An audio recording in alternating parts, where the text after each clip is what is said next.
sei dizer de vão as andorinhas.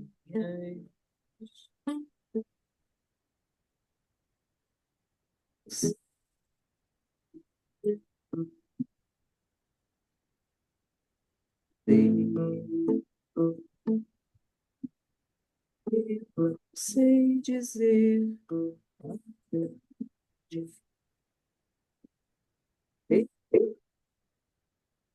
de tantas flores. Sei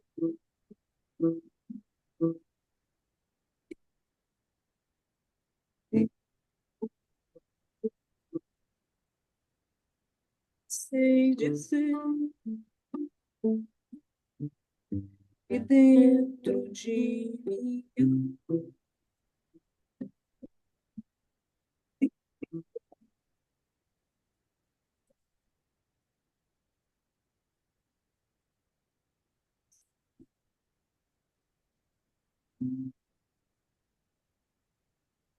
eu sinto Deus sorrindo.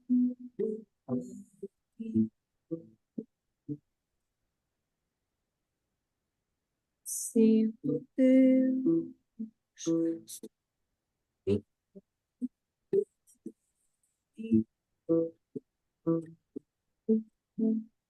Eu não sei dizer aonde vou, saudades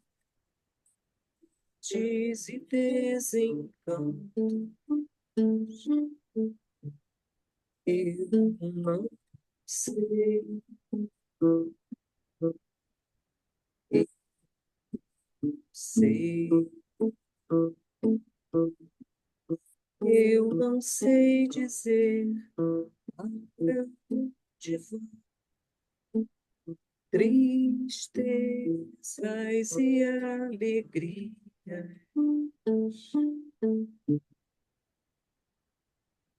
Sei,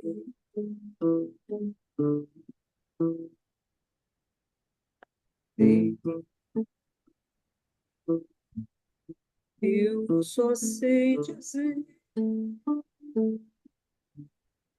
que dentro de mim eu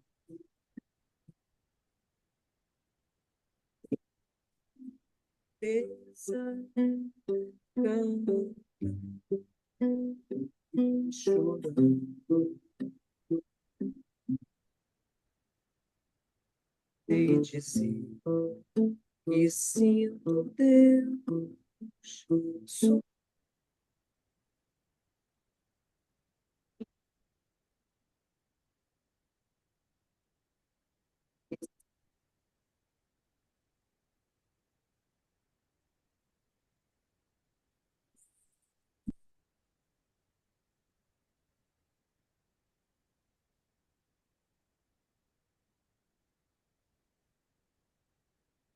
Digam, pelos rostos eu já vi que não adiantou nada, né? Mais ou menos, né? Pois é. Gente, não sei. Vamos pensar em outros. Achei que melhorou, que deu para ouvir um pouco mais. É, Uma frase aparece inteira na música e depois some. Pois é, pois não tem como justificar isso. Pode ser do computador, né? O computador dela é novo. é, não. Só se for da Antigamente era no configuração. celular, agora É, é computador. só pode ser a configuração do Zoom, mas eu não sei mais o que fazer. Mas Não, você atualizou o não tenho Zoom? a menor. Sim, ontem eu até desinstalei, instalei de novo, configurei de novo. Ele mudou essa configuração. E agora, o que eu tenho visto é realmente, é, antes, né, não ocorria, mas o que eu tenho visto é que o Zoom, esse de reunião assim, simples, de diálogos, ele não é adequado para música, voz e o violão, por exemplo, ou outros instrumentos. porque tem a questão dos ruídos, né, que ele reconhece como ruído. Os algoritmos, eles não sei se não equaliza voz e violão. É o que eu li. Agora, eu sinceramente não sei dizer por que está acontecendo, não sei. Vou te pedir uma coisa. Tenta cantar depois uma música a capela. Já deu hora, tá? Então vamos. Já botou para gravar? Já Botar para colocou gravar? assim. Já, Ana, por favor. E depois a gente Que não vê, apaga. né? Quer fazer então, Glorinha? Fazer a prece? Posso Ai, fazer, Pepita.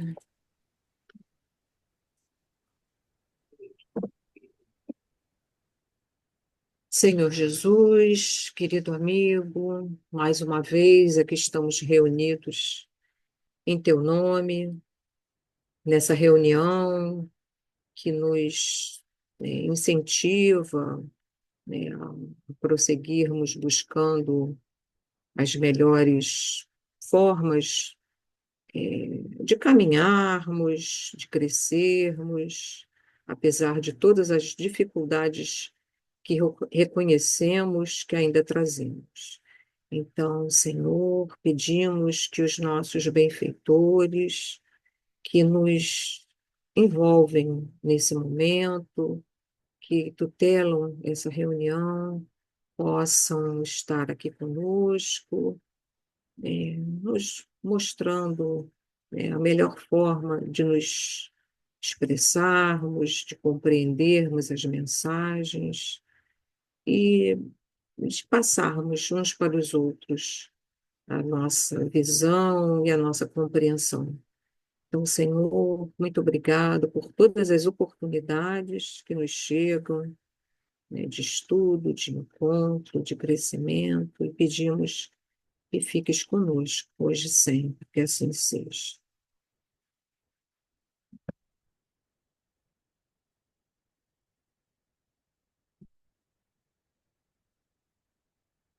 Bom, a lição hoje é a 33 do Vinha de Luz, 33, né? Então, o título é Vê, pois. Vê, pois, que a luz que há em ti não sejam trevas. Jesus, em Lucas, capítulo 11, versículo 35. Há ciência e há sabedoria, inteligência e conhecimento, intelectualidade e luz espiritual. Geralmente, todo homem de raciocínio fácil é interpretado à conta de mais sábio. No entanto, há que distinguir. O homem não possui ainda qualidades para registrar a verdadeira luz.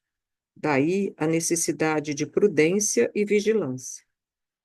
Em todos os lugares há industriosos e entendidos, conhecedores e psicólogos.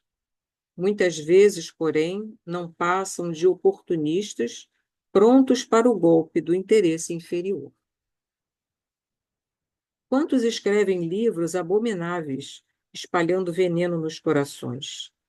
Quantos se aproveitam do rótulo da própria caridade, visando extrair vantagens à ambição? Não bastam o engenho e a habilidade. Não satisfaz a simples visão psicológica. É preciso luz divina. Há homens que, num instante, apreendem toda a extensão de um campo, conhecem-lhe a terra, identificam-lhe o valor.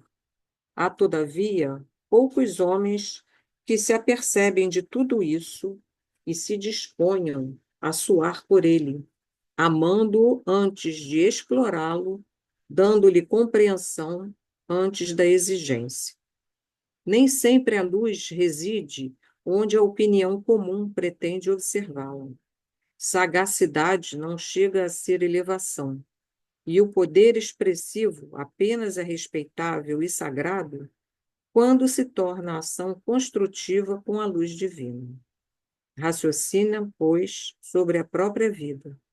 Vê com clareza se a pretensa claridade que há em ti não é sombra de cegueira espiritual. Bom, Emmanuel aqui, né? Eu acho que como em várias outras passagens, ele vai fazer uma distinção entre conhecimento e sabedoria, entre inteligência, né, e sabedoria. Então, logo no na primeira frase aqui, no primeiro parágrafo, ele fala a ciência e a sabedoria, inteligência e conhecimento, intelectualidade e luz espiritual. Então, a gente logo vê que a ciência, né, que é um conjunto de conhecimentos, né, nem sempre, né, a criatura que conhece, não é, da ciência, nem sempre é um sábio, né? A inteligência e o conhecimento não significam luz espiritual. E ele vai explicar aqui, né? Ele diz que muitas vezes o homem ele raciocina com facilidade, né? Ele tem uma visão ampla, né, daquilo que ele olha, que ele percebe no entorno, mas aí ele diz, é interpretado a conta de mais sábio. Aí ele fala, então, mas tem que distinguir, né? E diz que, que nós, né, o homem que somos nós, ainda não possuímos qualidades para registrar a verdadeira luz. Então, a gente vai registrar muito mais a nossa impressão pessoal, dentro do conhecimento, às vezes, que a gente tem, né? Mas nem sempre isso significa que estejamos analisando situações, pessoas, com essa, vamos dizer, essa luz, espiritual que ele fala, né? E aí ele diz que há a necessidade de prudência e vigilância, né? E aí ele diz, ó, em todos os lugares há industriosos e entendidos, conhecedores e psicólogos. É só a gente hoje adentrar a internet que a gente vai ver que tem um monte de gente que sabe tudo, né? Sabe tudo, pode te ensinar tudo, pode resolver todos os seus problemas, pode te ensinar enfim, a ser feliz, a ter, né, a ter sucesso, vamos dizer, solução para tudo, né? Mas aí ele vai falar, olha, imagina, ele escreveu isso, né? Hoje, então, muitas vezes, porém, não passam de oportunistas prontos para o golpe do interesse inferior, lógico, né? Buscando alguma vantagem, né, naquilo, né? Então, as pessoas são iludidas, né? Se iludem com uma fala perfeita, um raciocínio, né? Enfim, uma fala bonita, um raciocínio perfeito, mas por trás daquilo existe um interesse, né? E vai continuar falando dos livros, né, que espalham veneno nos corações, né? Quantos se aproveitam do rótulo da própria caridade visando extrair vantagens à ambição. Às vezes a pessoa se projeta num- numa situação qualquer, não é que envolve um trabalho social né, enfim, um trabalho que até é a bem do próximo, mas que, na verdade, o interesse ali por trás é, é aurir alguma vantagem, né, pessoal. Bom, aí ele vai continuando, né, que fala sobre a visão psicológica, né, que é preciso muito além, né, da visão psicológica, é preciso a luz divina que ele mesmo diz que a gente ainda não possui, né, naquilo que seria o necessário, né. Aí ele vai falar daqueles que conhecem a Terra, né, que tem eu acho que ele está fazendo uma analogia, né, com as criaturas que de pronto batem os olhos numa extensão de terra e eles conhecem exatamente o seu valor, né? Mas será que será que ele ali ele está querendo transformar aquilo em algo melhor, né? Fazer algo melhor daquilo que ele está vendo, né? Como você, quando olha uma terra, será que você quer ganhar muito dinheiro ali, ou você quer transformar aquilo em algo útil para as pessoas, enfim. Então, assim é também entre nós, né? Entre pessoas, né? Aí ele vai dizer que a luz, nem sempre a luz reside onde a opinião comum pretende observá-la. Porque às vezes a opinião comum cria, não é? Cria mitos, cria é, pessoas que se dizem, né, sábias, que se dizem. E a pessoa vai ganhando cada vez mais admiradores, né, e nem sem serem questionados, né, sobre isso, né. E aí vai falar da sagacidade, que não é elevação, muitas vezes a pessoa tem, né, aquele que a gente chama de feeling, né, mas não quer dizer nada, né. E vai dizer que o poder expressivo só é respeitável e sagrado quando se torna ação construtiva com a luz divina, quando você quer construir algo de útil, de bom, né, enfim, algo que seja, que vá transformar as pessoas, que vá acrescentar alguma coisa de bom, né? E aí, obviamente, ele vai dizer para a gente raciocinar sobre nós, né? Sobre a nossa vida, sobre a nossa, essa coisa da gente achar, fala que a pretensa claridade que é em ti, né? Vê com clareza se a pretensa claridade que é em ti não é sombra de cegueira espiritual, porque às vezes a gente acha que já está, né, num patamar que pode conduzir, né, a humanidade, coisa e tal, mas a gente é apenas, espiritualmente falando, apenas um cego, precisando de luz também, né? Foi isso que eu entendi.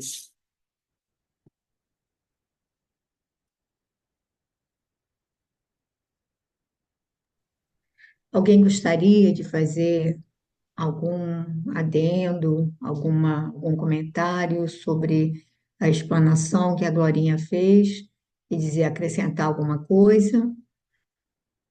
Sandrinha quer falar alguma coisa? Não, ninguém quer falar nada. Eu também não vou acrescentar nada, porque eu acho que é mais ou menos isso que a Glória falou mesmo. Verônica, João, Lúcia, alguém quer falar alguma coisa? Não? Então a gente vai para 50 anos depois. Estamos no capítulo 2, a página 50, no seu 16, 52, né? 50 mesmo.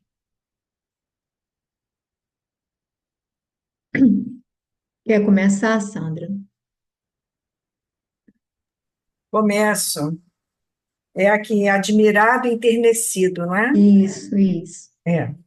Então, lembrando aqui esse longo diálogo deste avô, né, do Neio Lúcio com Célia, e em vez dele criar uma condição para até adverti-la diante daquilo que ela poderia estar fazendo indevidamente na vida, né? Pensando, ele está cada vez mais adentrando na realidade desse espírito de luz, né? Nos ensinamentos que ela vem trazer para esse avô.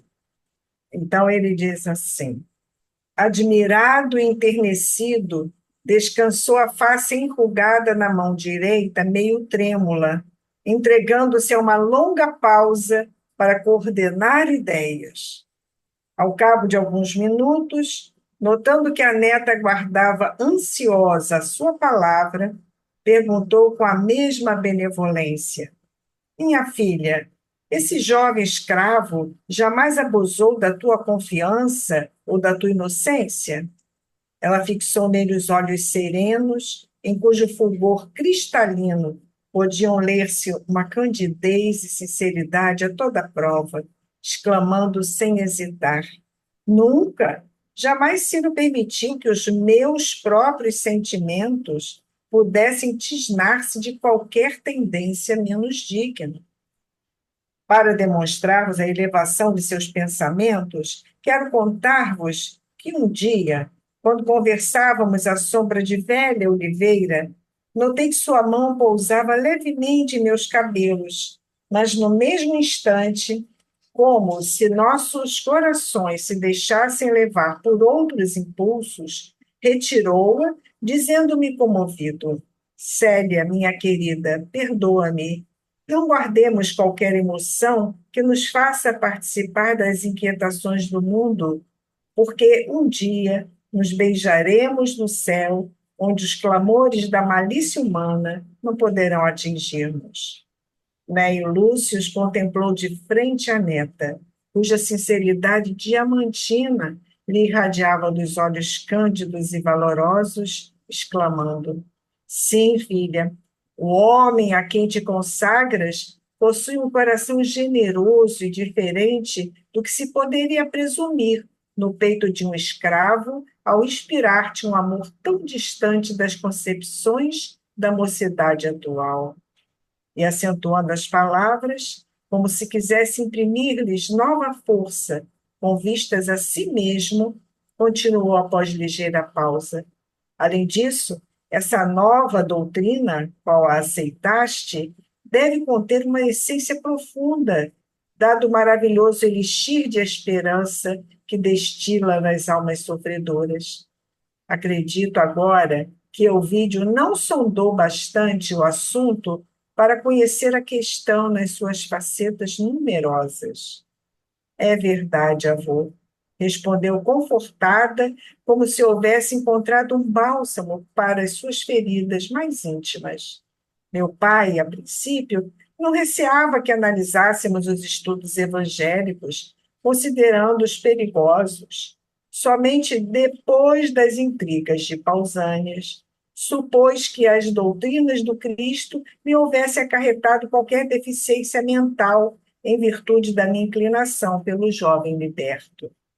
Sim, teu pai não poderia entender um sentimento dessa natureza no teu espírito de moça afortunada. Mas ouve, já que me falaste com uma ponderação que não admite reprovações ou corretivos, quais são as tuas perspectivas de futuro? Sobre tua irmã, teus pais, já me falaram dos planos assentados. Daqui a alguns meses, depois de completar sua educação na atualidade romana, eu vi desposará Caius Fabrícios, cuja afeição a conduzirá a um dos postos de maior relevo social, de acordo com os nossos méritos familiares.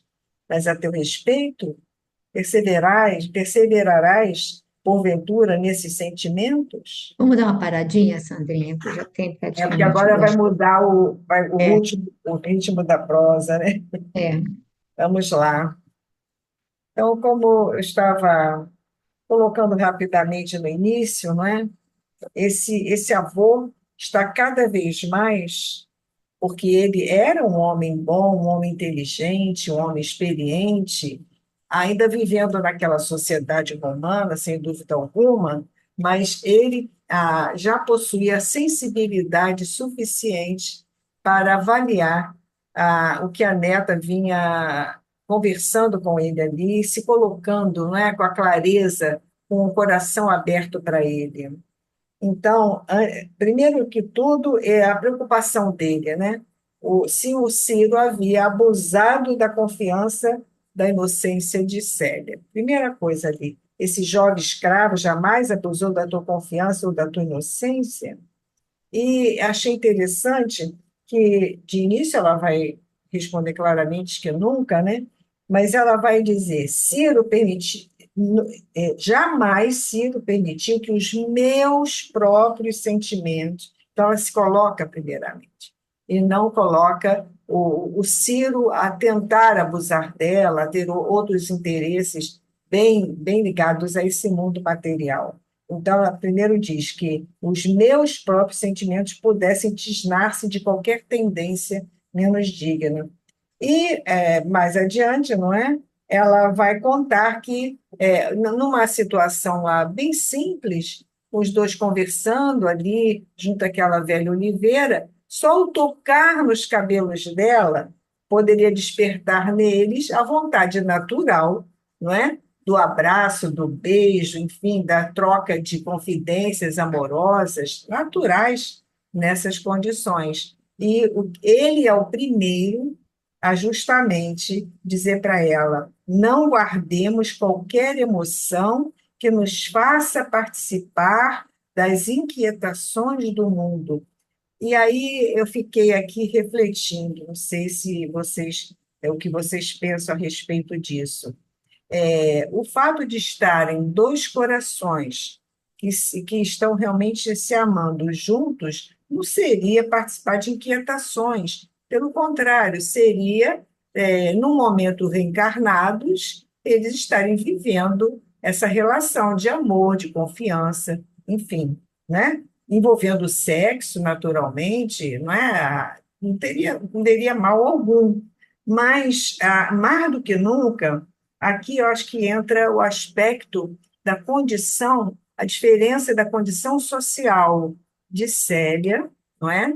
Como diz o avô aqui, uma afortunada da sorte, numa classe social alta, com todas as benesses que essa sociedade romana proporcionava, não é?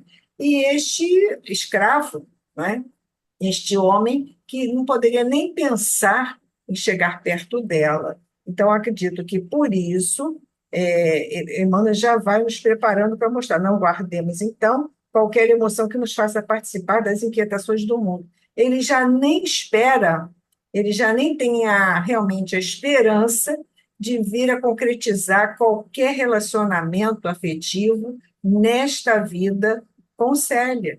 Ele aguarda no céu, ou seja, o nosso amor platônico, na verdade, né, que seria envolvido pelas bênçãos do céu, pelas condições que eles pudessem arvorar, né, neles mesmos para conseguirem completar essa ligação de espíritos ligados, né, pelos laços do afeto verdadeiro. Eu anotei aqui também, agora vamos ver a parte do avô, né? De Neo Lúcio, como é que ele vai aos poucos demonstrando que ele está acatando essa posição dessa boa nova que veio na vida dessa neta e desse Ciro, né? E ele mesmo vai dizer: o homem a quem te consagras possui um coração generoso e diferente do que se poderia presumir no peito de um escravo. Olha lá já o preconceito ligado à condição, né, do romano, daquele homem de poder, de autoridade, não é? E ele já começa a dizer que ele tem valor nesse sentido, mas não deixa de mostrar o preconceito que existia ali, né? Em inspirar-te um amor tão distante das concepções da mocidade atual. Realmente, naquela época, ele apresentar essa versão real do que ele sentia, não era para qualquer espírito, não é?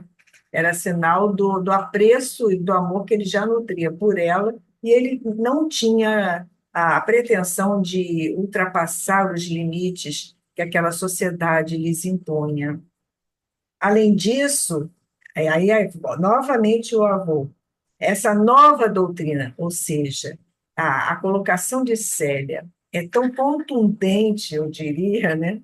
Eu não sei se é a melhor palavra aqui, é tão contundente, tão verdadeira, tão do fundo da alma de Célia, que ele diz: essa nova doutrina, qual a aceitaste, deve conter uma essência profunda.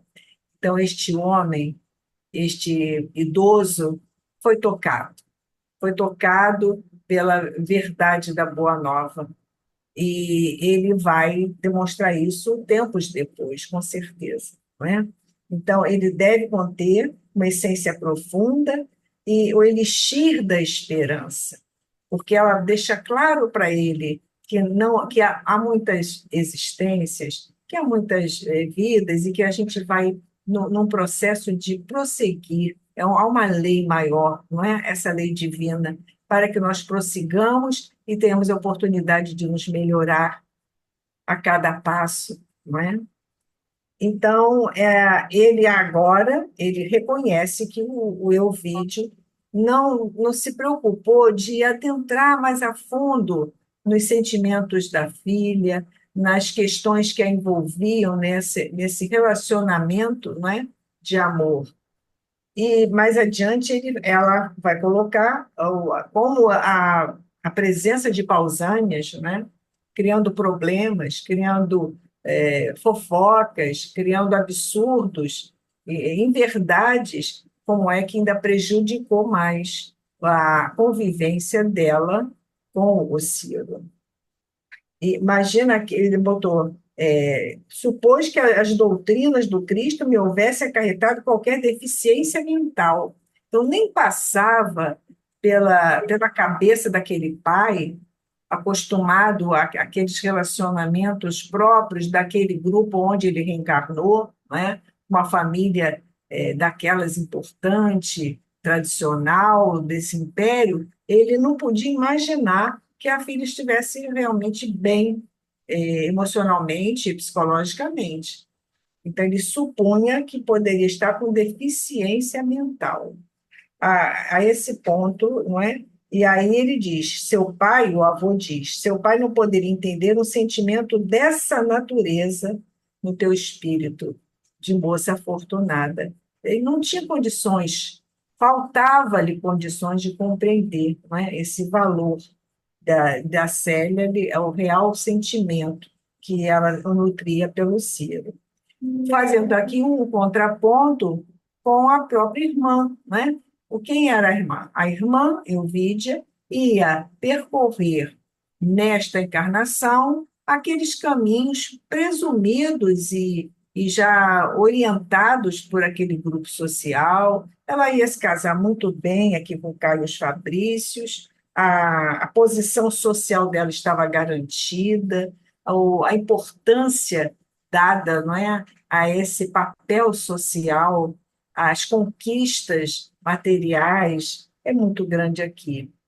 E ela vai terminar, ele vai terminar dizendo, né? Mas a teu respeito, perseverarás, porventura, nesses sentimentos? Quer dizer, o Vítia já estava com tudo encaminhado.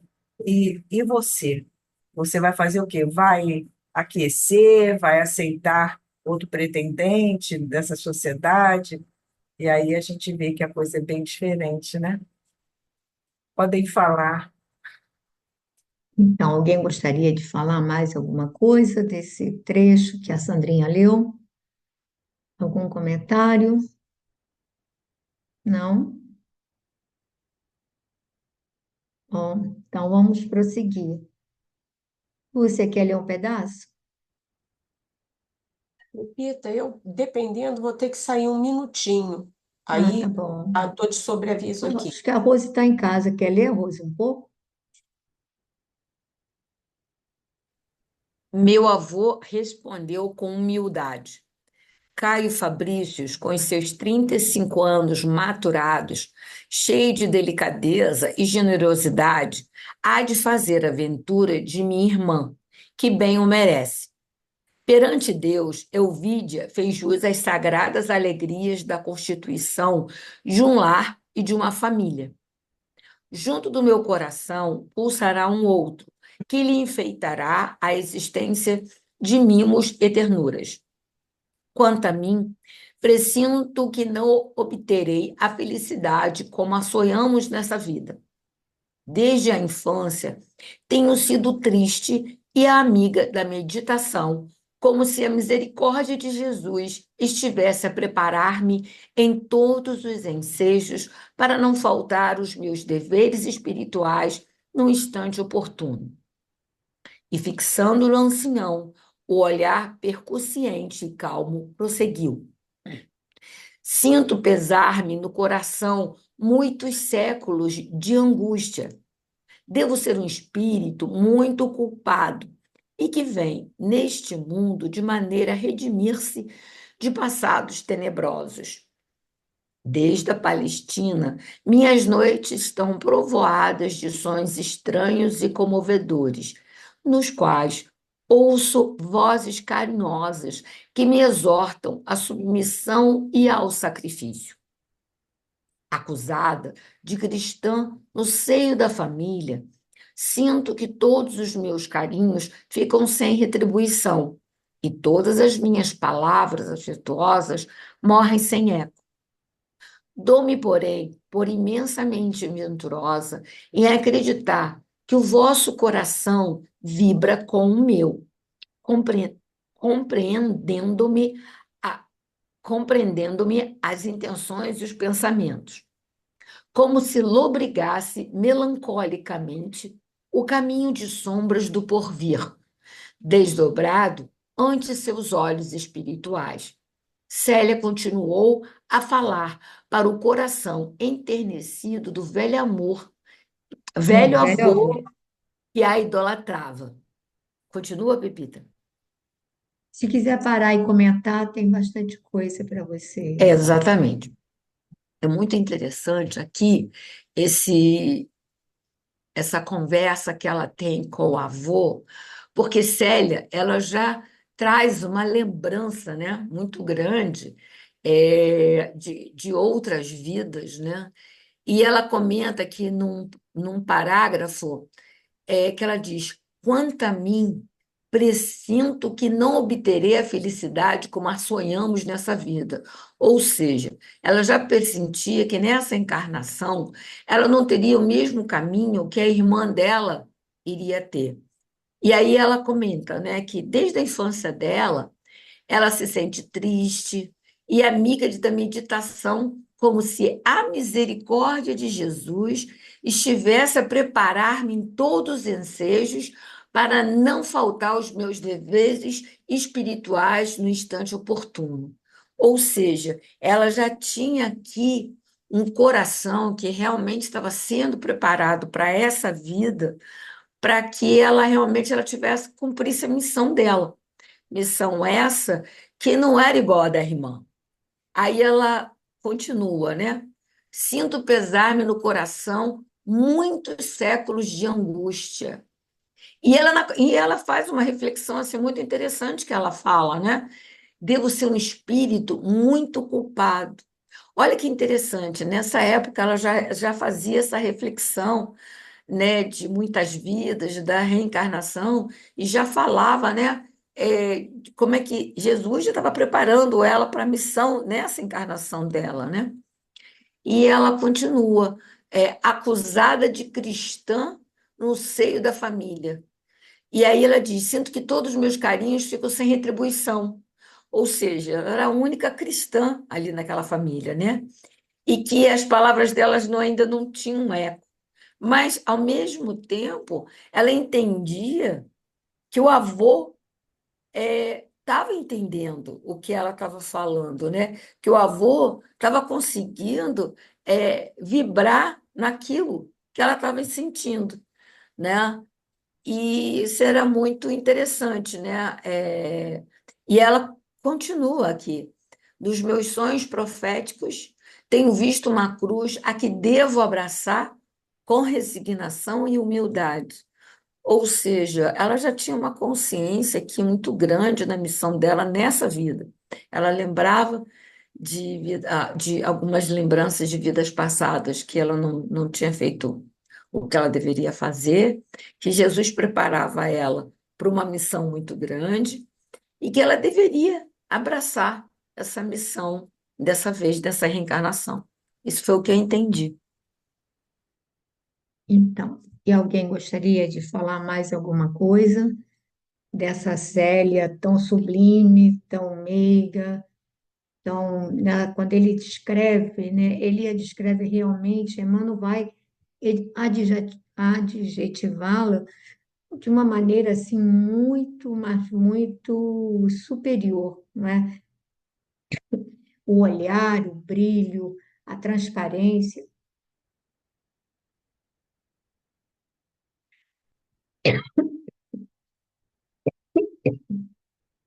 Bom, deixar vocês falarem, que aí eu não vou tossir. Quem quer falar alguma coisa?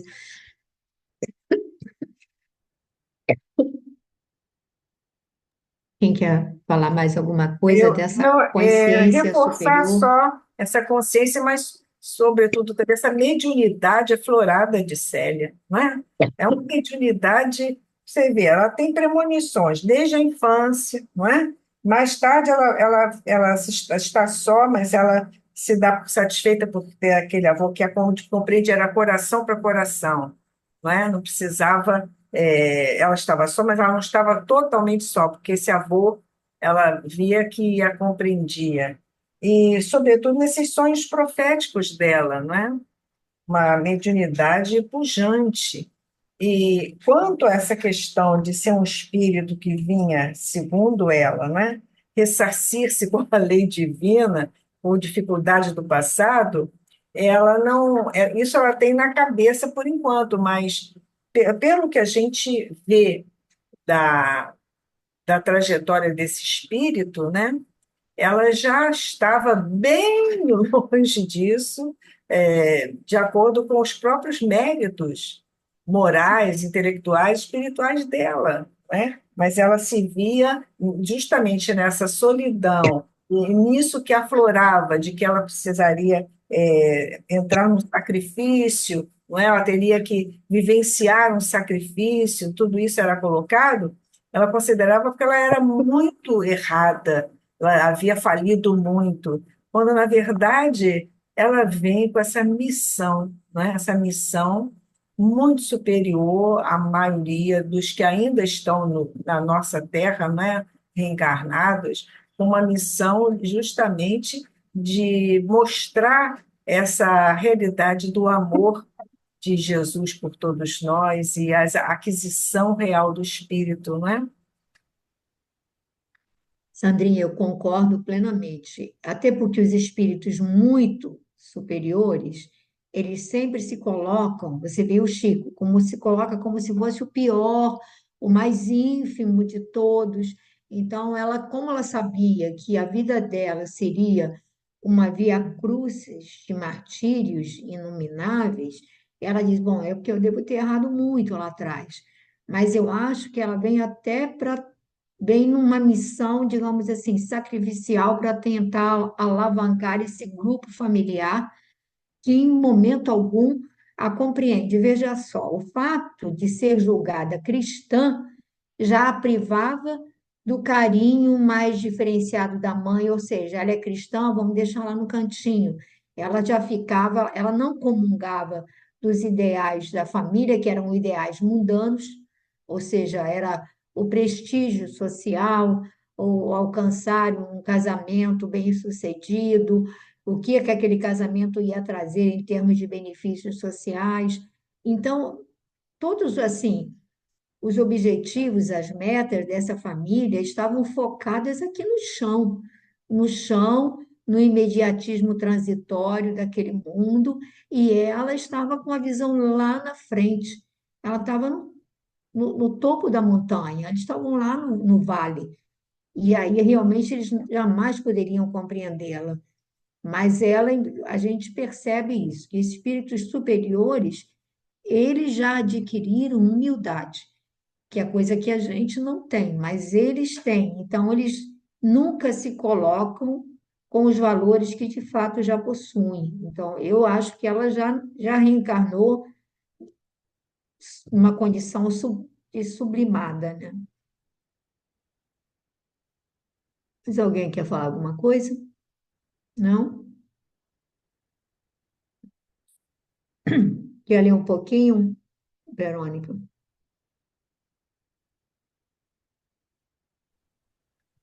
Posso ler. É, como se me obrigasse? Foi isso? Eu já leu essa parte? Espera aí que eu fechei o livro Já, aqui. já leu, Verônica? É sim nos meus sonhos proféticos. Ah, tá. Ah, é. Sim, nos meus sonhos proféticos tenho visto uma cruz a que me devo abraçar com resignação e humildade. Experimento no coração um peso enorme, avôzinho. Por vezes inúmeras, vislumbro à minha frente quadros penosos que devem estar ligados às minhas existências pregressas. Presinto que nasci nesse mundo para resgatar e redimir-me. Quando oro e medito, chega-me ao raciocínio as ponderações da alma ansiosa. Não devo aguardar primaveras risonhas, nem flores de ilusão que me fariam esquecer a via dolorosa do espírito, destinado à redenção, mas sim invernias de dor e provas ríspidas, em dias de lutas ásperas, que me hão de reconduzir a Jesus com a divina claridade da experiência. Neio Lúcio tinha os olhos molhados de lágrimas ante as palavras comovedoras da neta, que desde criança lhe conquistara a adoração. Filha, exclamou com bondade, não posso compreender tamanho desalento num coração da tua idade. O nome de nossa família não permitirá tal abandono de ti mesma. Entretanto, caro avô, não desdenharei a realidade dolorosa do sacrifício, sabendo de antemão que a sua taça me está reservada. E nada esperas da terra no que se refere à possível felicidade neste mundo? A felicidade não pode estar onde a colocamos, com a nossa cegueira terrestre, mas no compreendermos a vontade divina que saberá localizar a ventura para nós como e quando oportuno. Não temos uma só vida, teremos muitas. O segredo da alegria reside em nossa realização para Deus através do infinito. De etapa em etapa, de experiência em experiência, nossa alma caminhará para as glórias supremas da espiritualidade, como se fizéssemos a laboriosa ascensão de uma escada rude e longa. Amar-nos-emos sempre, meu avô, através dessas numerosas existências. Elas serão como anéis na cadeia de nossa união ditosa e indestrutível. Então, mais tarde, vereis que a vossa neta, dentro da sua realidade espiritual, se encontrará convosco com a mesma compreensão e com o mesmo amor imperecível na região da felicidade real que a morte nos descerrará, com os seus sepulcros de cinzas dolorosas. Quer comentar, Verônica? Então, aqui continua um pouco, né, aquilo que vocês já tinham falado a respeito da lucidez espiritual de Célia, né? Como que ela relata ali, ela tinha só 18 anos, né? Então, isso daí, com certeza, era uma aquisição que ela trouxe das vidas anteriores, essa lucidez, essa madureza espiritual, e com certeza também pela ter essa percepção tão nítida, é como a Sandrinha falou, né? Dessa, talvez, inspiração, essa premonição mediúnica em que ela já percebia que ela teria que, que beber, né? Como ela coloca aqui, a taça, né, dos sacrifícios, dos sofrimentos, que não teria como ela se esquivar disso. Mas, apesar disso, ela afirma também para o avô, né, que ela não vai se furtar isso, apesar dela pressentir e ter essa certeza do que lhe espera do futuro, né, que não terá nenhuma ilusão, não poderá ser agraciada com a família, com filhos, etc., dela, né? Ela não vai, ela não vai titubear, né? Ela vai abraçar o sacrifício, porque ela entende que ela terá essa recompensa no futuro, né? Como ela coloca aqui, que no futuro ela e o avô se encontrarão, né? Após a morte, né? Quando coloca assim, quando a morte nos descerrará. Então, eles poderão perceber que aí sim eles estarão possibilitados, né, de sentir essa felicidade que ela coloca aqui como a real, e não aquela que ela entende que é fugaz, que é ilusória, né? Resumindo, é isso.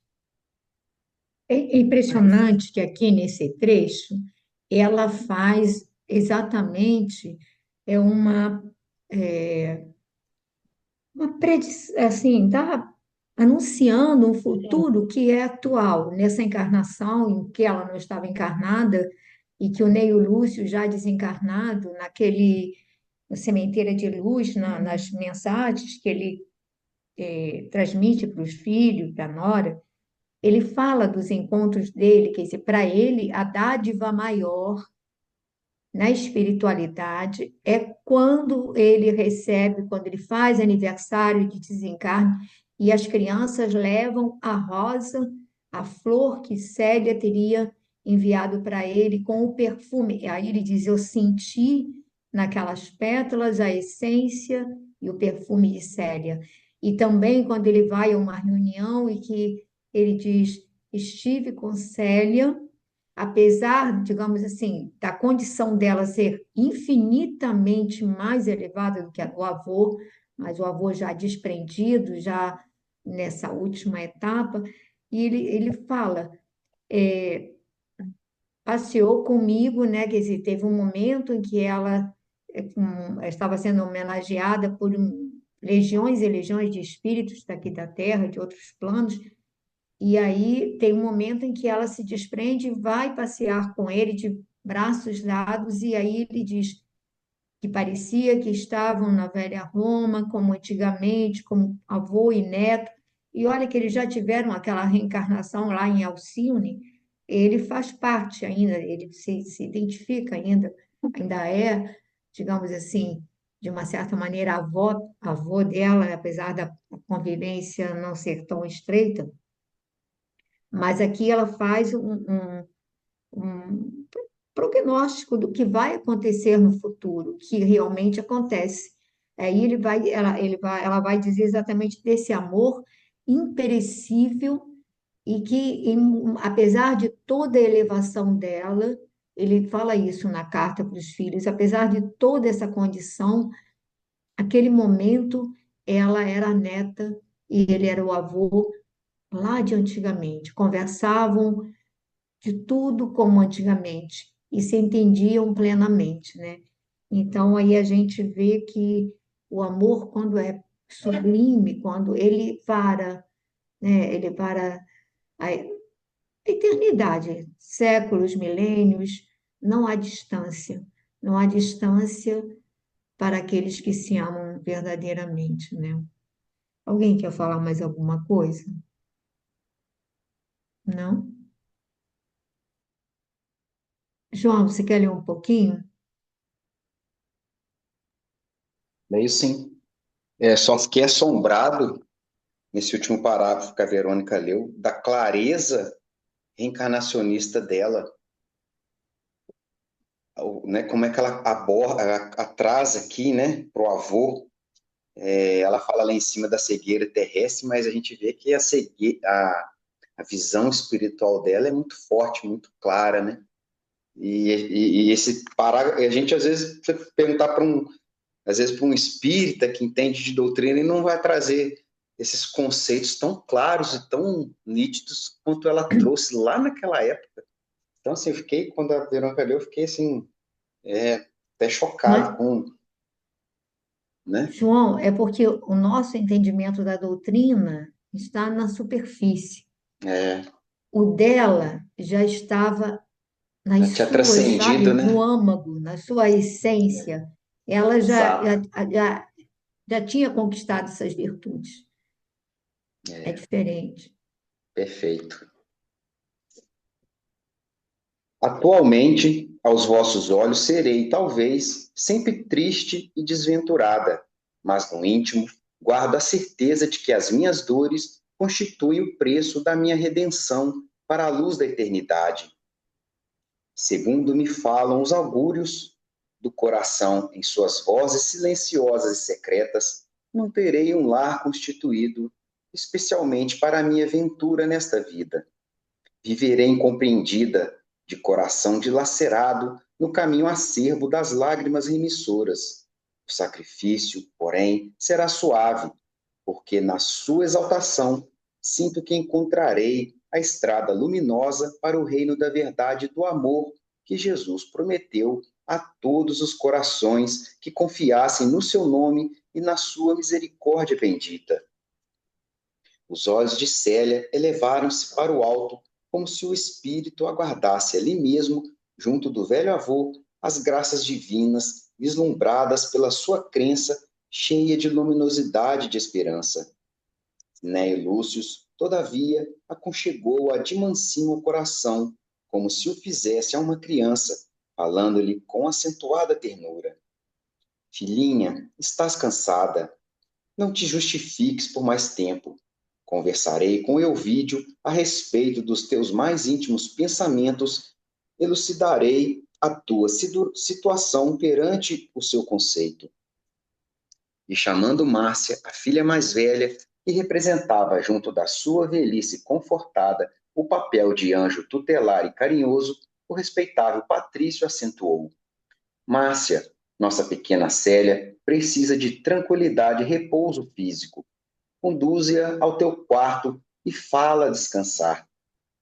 A neta beijou-lhe ternamente a fronte, retirando-se com a tia, amável e generosa, que quase a tomou nos braços, conduzindo-a para o interior.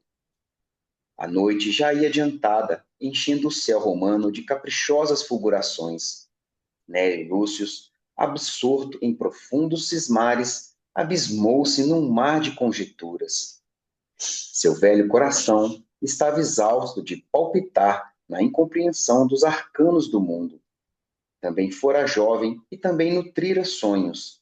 Na juventude longínqua, muita vez aniquilara as aspirações mais nobres e os propósitos mais generosos ao tumultuoso embate das paixões materializadas e violentas.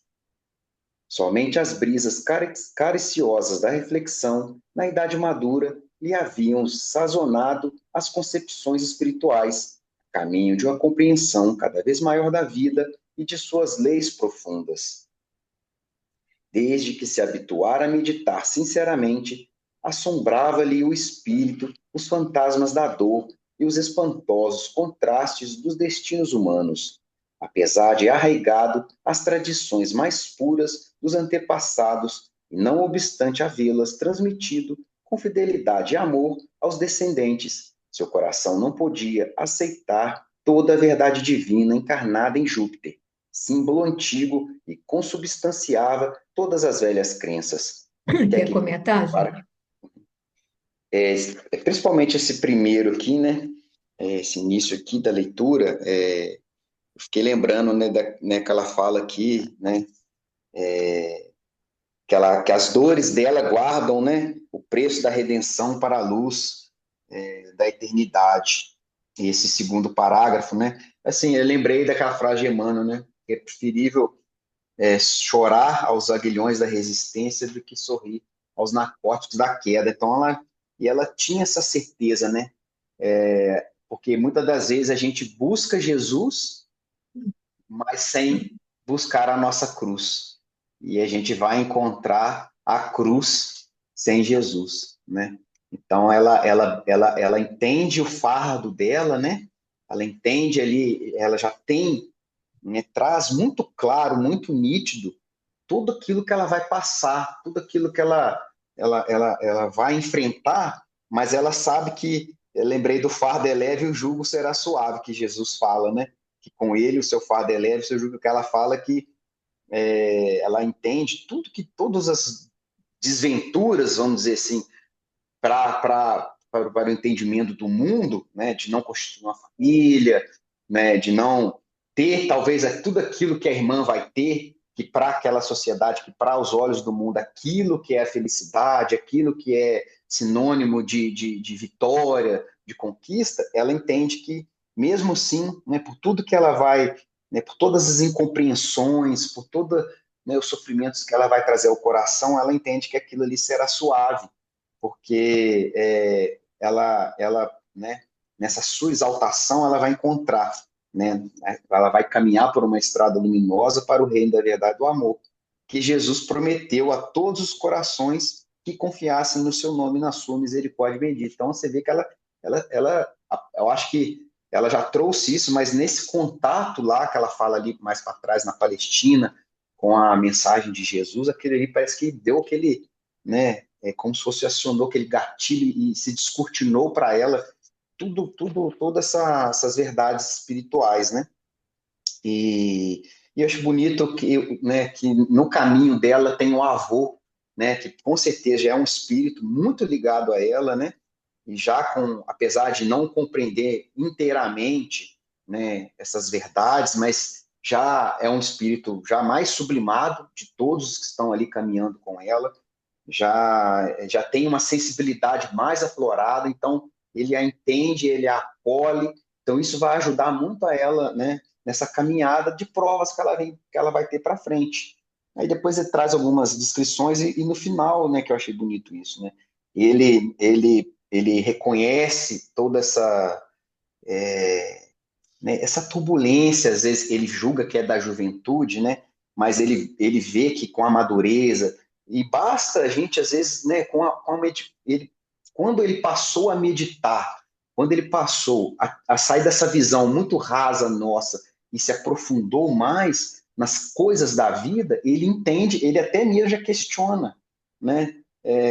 No coração dele, no íntimo dele, ele já questiona nessas divindades que eles ficavam cultuando lá porque aquilo não explica, não justifica, não satisfaz. E a gente, às vezes, na nossa vida, aconteceu isso comigo, às vezes, né, eu não era católico, não era nada, mas você fica buscando alguma coisa, né, que justifique as questões da vida, e eis que ele, né, nessa introspecção, nessa busca dessa compreensão, né, cada vez maior da vida e de suas leis profundas. Eu acho que ele entende, ele a entende, né? Pepe, pode completar aí, Bom, por favor. alguém mais quer falar alguma coisa?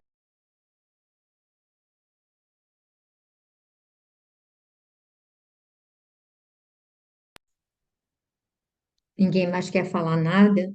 Realmente, a gente vê que o avô, ele tem receio da dor. Ele deixa claro aqui que ele se habituara a meditar sinceramente, assombravam-lhe os espíritos fantasmas da dor e os espantosos contrastes dos destinos humanos.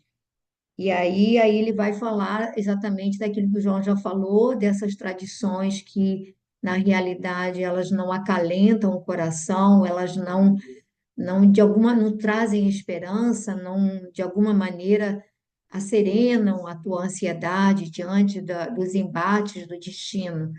Era uma coisa muito, muito fria.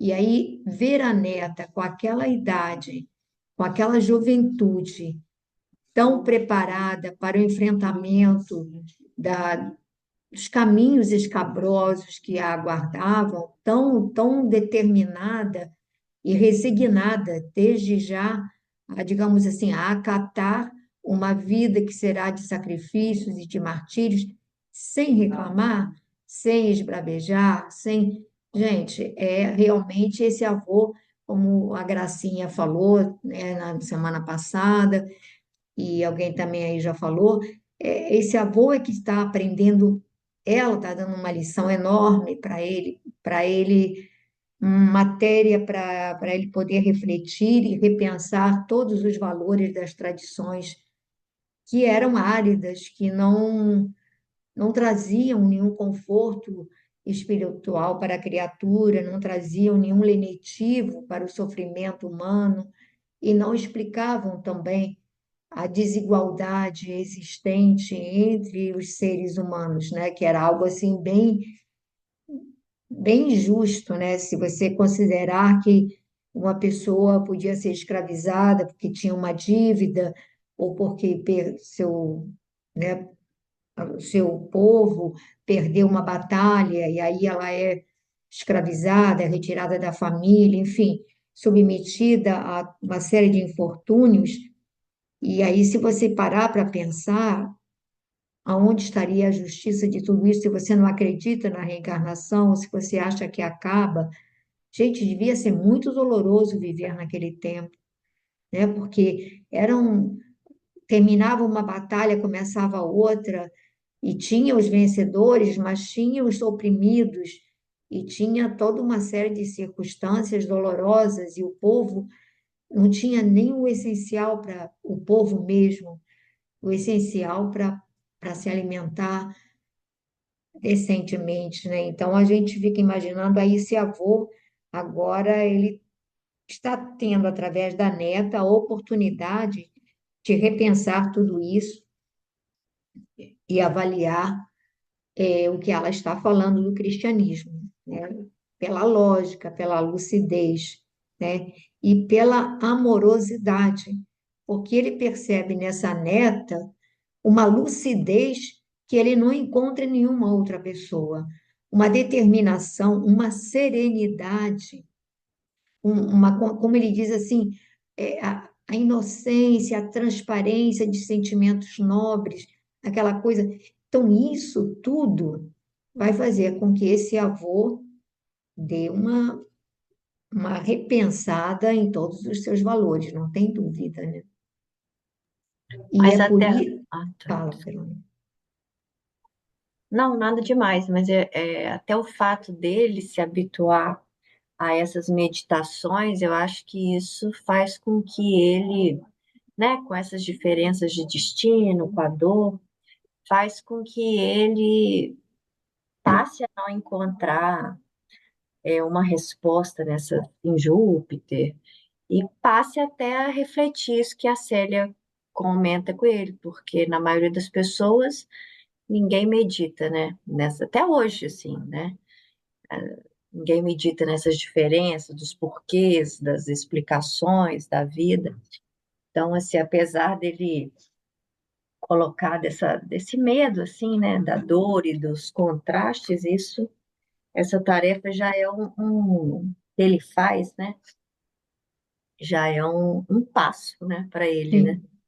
Sim, sim, ele estava a tal história, né, Verônica?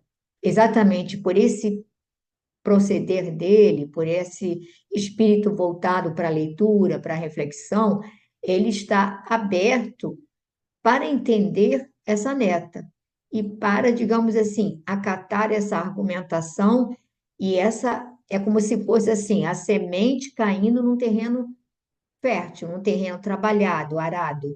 E aí ele vai poder germinar, porque, digamos assim, os demais familiares também convivem com ela, mas não vão aproveitar praticamente nada dessa convivência. A gente vai ver que eles não vão, assim, não estão aptos a compreender a joia rara que ela é, o espírito de escola que está ali. Eles não estão aptos. E é muito interessante que você vê que essa encarnação é tão impactante, a figura de Célia foi um momento marcante para o Ney Lúcio, para ele dar a guinada da filosofia politeísta para o cristianismo. E tanto é que ele continua a se referir nas psicografias a ela como Célia. Em momento nenhum ele fala da Alcione, é a mesma pessoa, mas eu digo assim, mas é a Célia, aquela personalidade ali que dá a sacudida no espírito dele. É ali que houve esse ponto, né, de transformação, né, de semeadura também. Alguém mais quer falar alguma coisa? Não? Ninguém? Bom, nós temos 11 minutos, não é isso, Babi? Então, eu acho que não vai dar para a gente fazer a leitura e, né, se alguém quiser fazer algum comentário a mais, ainda tem uns minutinhos. Pessoal que está aí no silêncio. Se não, Glorinha, eu vou pedir para você cantar uma música a capela, qualquer uma. Sua voz é doce, a gente vai nos acalentar. Pepita, cada situação, cantar a capela é difícil, né? Porque se eu fosse uma cantora, tava bom, né? Não, Glorinha, você vai cantar. A Fernanda canta, o que que você não pode cantar? É, posso tentar aqui pegar o tom, porque senão a gente vai cantar no tom que não é o nosso, aí é um desastre cantar a capela e fogo.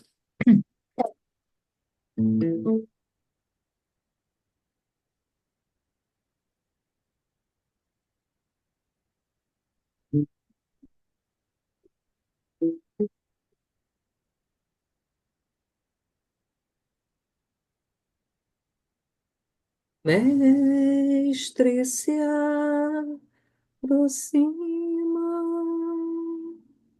em silêncio docemente, feliz e com amor, me abraça ternamente.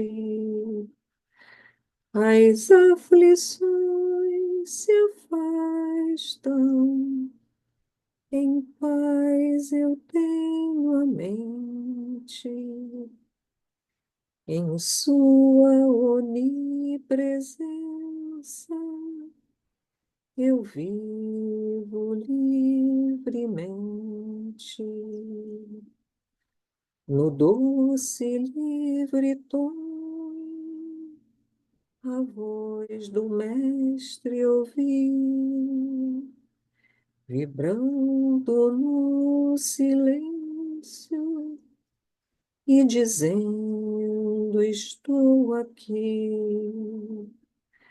Meu coração se alegra, cantando até o fim. Não há amor igual ao que o mestre tem por mim. Não há amor igual ao que o mestre tem por mim.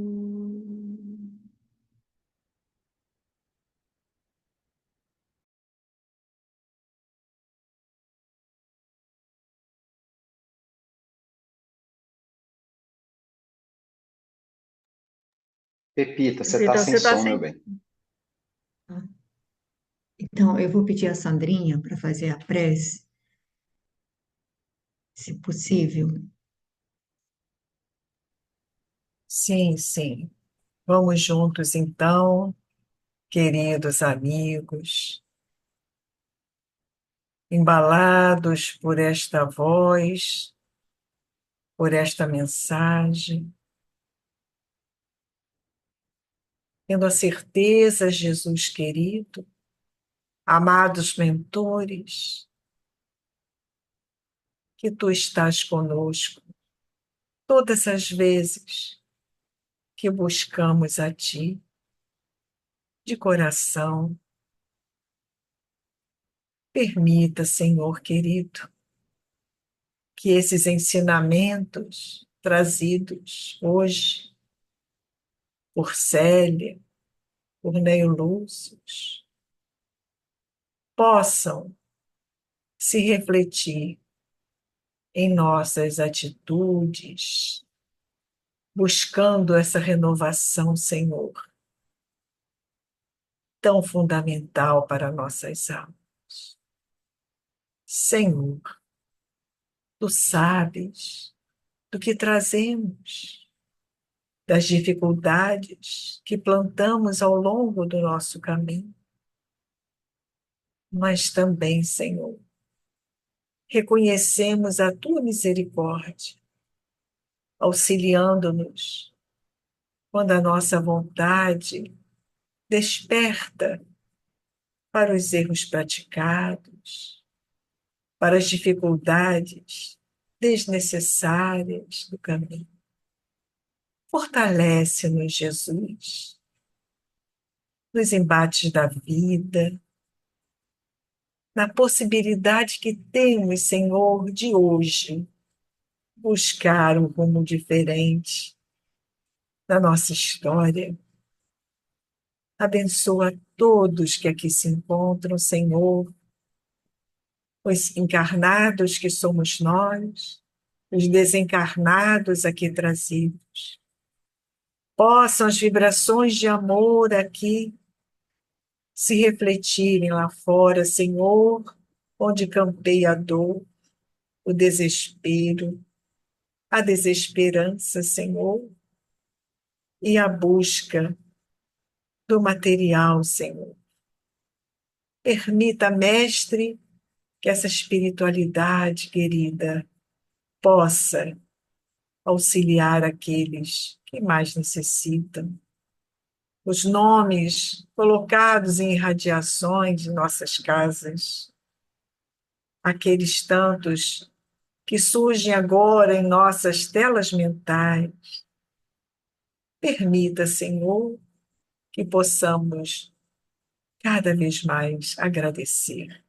Agradecer por estarmos aqui, agradecer pela certeza que temos da tua presença em nossas vidas. Muito obrigada, Senhor.